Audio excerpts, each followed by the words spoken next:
What is going on? Hello, hello. Welcome to the Life in Transitions YouTube channel, Facebook group, streaming on Facebook, streaming on Instagram, streaming on YouTube, and here to hopefully help you with some of the challenges you may be facing as you go through a North Carolina probate. Again, my name is Courtney Rollins. I am the founder and operator of Estate Pro Service LLC, where I'm helping folks make probate and estate planning easier while generating income and wealth primarily through real estate.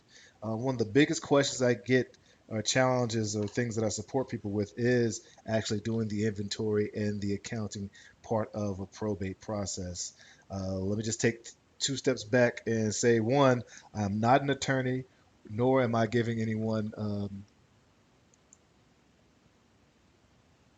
not an attorney, nor am I giving anyone legal or financial advice. What I am doing is sharing my experience, and it seemed to help many people out.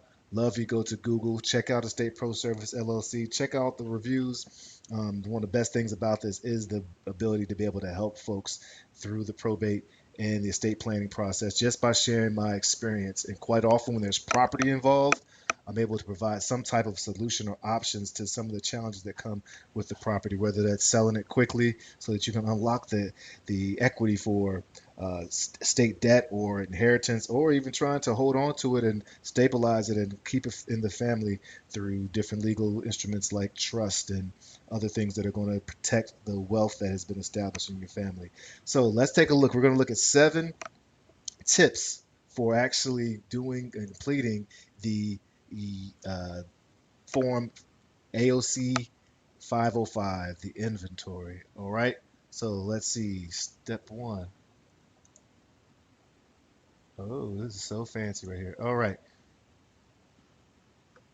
Gather all information. Make sure that you have some type of way that you're essentially, uh, when I said take 2 steps back, one of those steps was already mentioning about not being an attorney or a financial advisor. The other was just explaining what probate is. Probate is the process of settling the affairs of someone who's passed away. When someone dies, there has to be a legal way to settle the debt, settle the estate, and settle the property that's involved is still in a person's name, and probate is that process. All right. And so gathering information, all the financials, all the assets, all the bank accounts, the stock that they may own, the accounts they own in joint, the deeds to the cars, the jewelry, all those things need to be gathered. So make sure that you start gathering that um, uh, when you begin the process. There's going to be, when you fill out a form, when you file for probate and take the oath or file for probate, rather in North Carolina, there is going to be a preliminary inventory that's going to help you gather your stuff and know what to get. All right. So gather information also means knowing the actual value of the assets. So when you do that, you're going to categorize the assets, and then the Section 505 should explain to you in clear terms. If you need support, please reach out. I do have a cheat sheet for that directly from the estate's office. I also have a different checklist that allow you to put those in different spaces. So when I say categorize, we're saying categorize, make sure you have bank accounts set up, accounts that are held joint set to get set up, or in one category, personal property in one category, any real property in one category, real property that's actually willed to the estate would also be a part of there. But when you start categorizing these assets, it's going to help you when you're actually doing the inventory, and then later on when you're doing the accounting, it's really going to help you there. Determine the value. Now, there's many ways you can determine the value. And when we say determine the value, it needs to be the time of death value. When that person passed away, how much was the car worth then? You can check Kelly Blue Book and go back and put the date of the passing to find that out. You can even use Zillow for property and take it back to the month and time the person passed away. And they will, I know the Durham County State Office will use Zillow for real property, so houses, land, and stuff like that. So you don't need to go get an appraisal on the property. Save your funds that way. But you need to know the day, the time of death. And then any changes in the value, let's say the stock went up and things of that nature as you're still selling the affairs, that will be accounted for during the accounting phase. But make sure you determine the value of the property. And again, this is the next step is listing debts and liabilities. You will have started to file a notice to creditors and those debts will come in. They'll have basically 4 months. You'll run the ad for 4 weeks, 4 consecutive weeks, and then 3 months after that, people will have the opportunity within that 4 month span to reach out to you and say there's debt owed and there's liabilities owed. I wouldn't go knocking and stirring things up. Now, if you're legally obligated, the estate's legally obligated to pay, then of course you need to pay. But I also recommend that when you're listing these debts and liabilities, that you did your job by filling out the notice to creditors, right? So I wouldn't necessarily go seek them out and telling everybody that this person passed away. You did your legal duty as the executor or the administrator by putting it in the approved publication. And also, something that people don't necessarily, or I've noticed people aren't aware of, is you can negotiate the debt down. Many folks will just go ahead and just reduce or just write it off and completely erase the debt that's owed. I've seen that happen with bank accounts. I've seen that happen with some very large debt. I've been able to help people just by just asking the question. It doesn't happen all the time, but they say closed mouths don't get fed. So definitely try to negotiate the debt so that you and your family can keep more of the legacy that's been left behind. All right, and then it's finally prepare the inventory. You can get the forms. You can get the forms from me, which is awesome. I also recommend that you can just go to the North Carolina government site and get the forms there. The reason I like those is because they have a lot of formulas that are already set up in there, and you can just type it in, and the money, well, especially for accounting, but they'll automatically calculate. Yeah, so prepare the inventory. If you need the form, reach out to me. I can send it to you. If you need that. The uh, the cheat sheet, reach out to me as well. Filing, now just know that the filing, it does cost, right? So the the I'm looking at how much it costs. I think the total amount is going to be when you get to part one, when you finish fill out part one, the total fee is going to be point times 0.004. All right.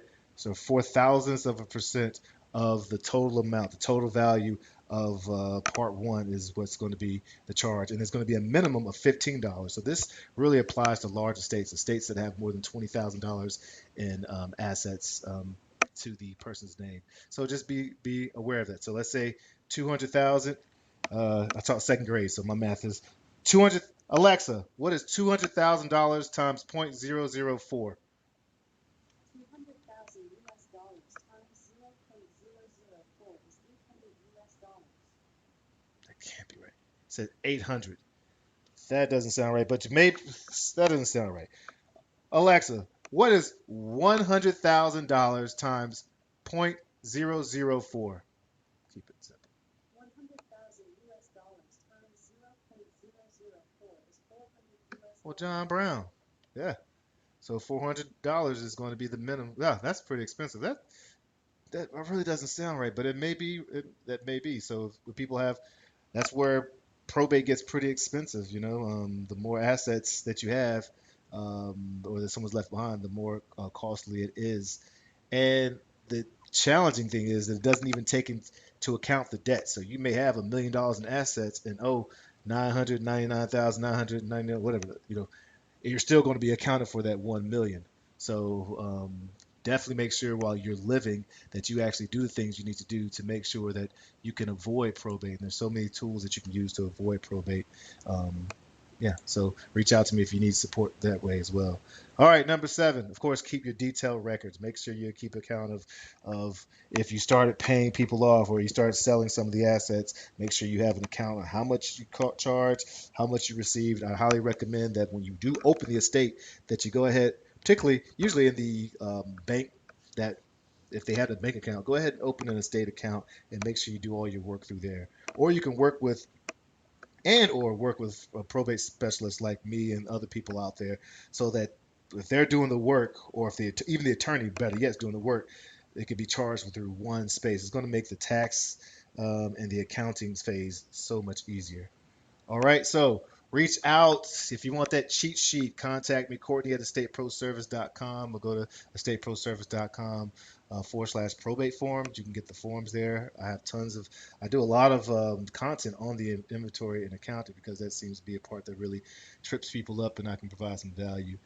Yeah, so I hope this was of value to, as I said. Please connect.